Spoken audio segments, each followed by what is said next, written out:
कुछ important fact मैं आपको ट्रांसमिशन लाइन के बारे में बता देता हूँ। ट्रांसमिशन लाइन का वोल्टेज आप देखकर पता कर सकते हो। ट्रांसमिशन लाइन में टावर पर कंडक्टर को कनेक्ट करने के लिए इंसुलेटर की एक स्ट्रिंग लगाई जाती है ताकि कंडक्टर का करंट टावर में ना चला जाए, और यह इंसुलेटर पोर्सलेन के बने होते हैं। यदि 11 kV की लाइन की बात करें तो यहाँ पर इंसुलेटर की सिर्फ एक डिस्क लगी रहती है। यदि 33 kV की लाइन की बात करें तो यहाँ पर 3 डिस्क लगी रहती है। इसी तरीके से 132 kV की लाइन में 12 डिस्क लगी रहती है। तो हर 11 kV के लिए एक डिस्क लगाई जाती है। तो आप काउंट करके पता कर सकते हो कि यह लाइन कितने kV की है।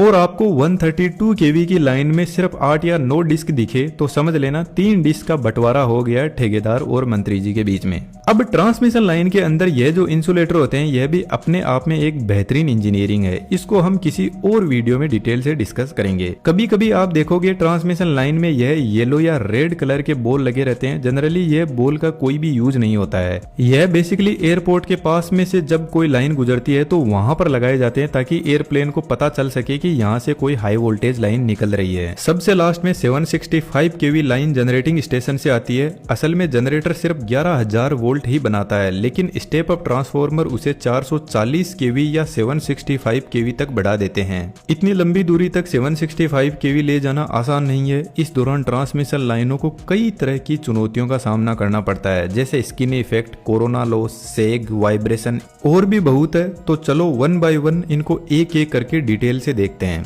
यदि हम ट्रांसमिशन लाइन के कंडक्टर को देखें तो इसमें मल्टीपल थिन स्ट्रैंड्स होते हैं, और यदि आप कंडक्टर के सेंटर को नोटिस करोगे तो आपको यहाँ पर भी ब्लैक कलर के कंडक्टर वही सेम थिन स्ट्रैंड्स में दिखेंगे। एक्चुअल में यह जो ब्लैक कलर के पतले पतले कंडक्टर होते हैं ये स्टील रीइंफोर्स्ड के बने होते हैं। इनका काम करंट फ्लो करवाना नहीं होता। सेंटर के चारों तरफ यह जो कंडक्टर है यह एल्यूमिनियम के बने होते हैं और करंट इन्हीं से फ्लो करता है, क्योंकि इनकी कंडक्टिविटी बहुत शानदार होती है और यह लो रेजिस्टेंस ऑफर करते हैं, लेकिन इनकी मैकेनिकल स्ट्रेंथ बहुत कमजोर होती है। टावर से टावर के बीच की डिस्टेंस 300 से 400 मीटर होती है। इसको स्पेन बोलते हैं, और इतनी दूरी में कंडक्टर्स का वेट बहुत हो जाता है। तो कंडक्टर के सेंटर में लगा स्टील वायर इस एल्यूमिनियम के कंडक्टर को मैकेनिकली सपोर्ट प्रोवाइड करवाता है। इसलिए इस कंडक्टर को एल्यूमिनियम कंडक्टर स्टील रीइंफोर्स्ड बोलते हैं। यदि आपके दिमाग में एक क्वेश्चन आया हो कि इस पूरे कंडक्टर में हम पतले पतले वायर स्ट्रैंड क्यों यूज करते हैं, हम इस टाइप का स्ट्रॉन्ग कंडक्टर भी यूज कर सकते हैं जो मैकेनिकली भी स्ट्रॉन्ग होगा।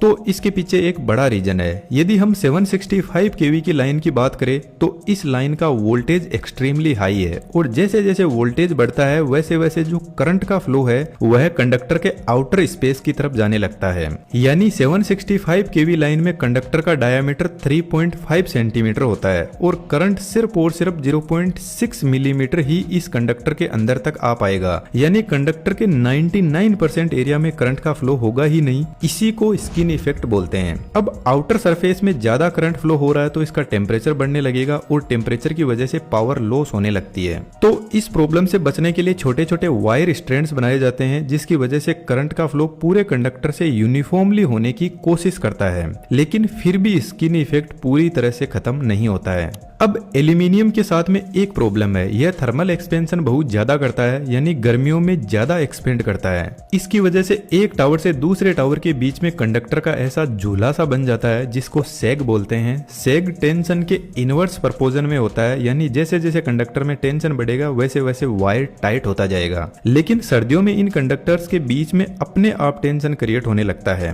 जनरली जब 300 मीटर की स्पेन होती है तो अराउंड 5 से 6 मीटर की सैग रेंज होती है। अब ट्रांसमिशन लाइन काफी हाइट पर होती है तो हवा इसके डायरेक्ट कांटेक्ट में आती है, तो हवा कंडक्टर के दोनों तरफ से ऐसे पास होती है जिससे एयर का फोर्स कंडक्टर पर लगता है। लेकिन कंडक्टर की वजह से इस एरिया में एयर का फ्लो हो ही नहीं रहा है, एक तरीके से यह खाली स्पेस की तरह एक्ट कर रहा है। तो इस एरिया में एयर ऐसे सर्कुलेट करने लग जाएगी जिसको वोर्टेक्स इफेक्ट बोलते हैं, और कंडक्टर वाइब्रेट करने लग जाएगा। अब इस वाइब्रेशन से बचने के लिए ट्रांसमिशन लाइन के टावर के पास में कुछ ऐसे स्टोक ब्रिज डैम्पर लगे रहते हैं। इसमें यह जो डंबल जैसे लगे हैं यह वजन में भारी होते हैं, तो जब भी इनके पास में वाइब्रेशन पहुंचता है तो यह अपने हेवी वेट की वजह से यह वाइब्रेशन को एब्जॉर्ब कर लेते हैं।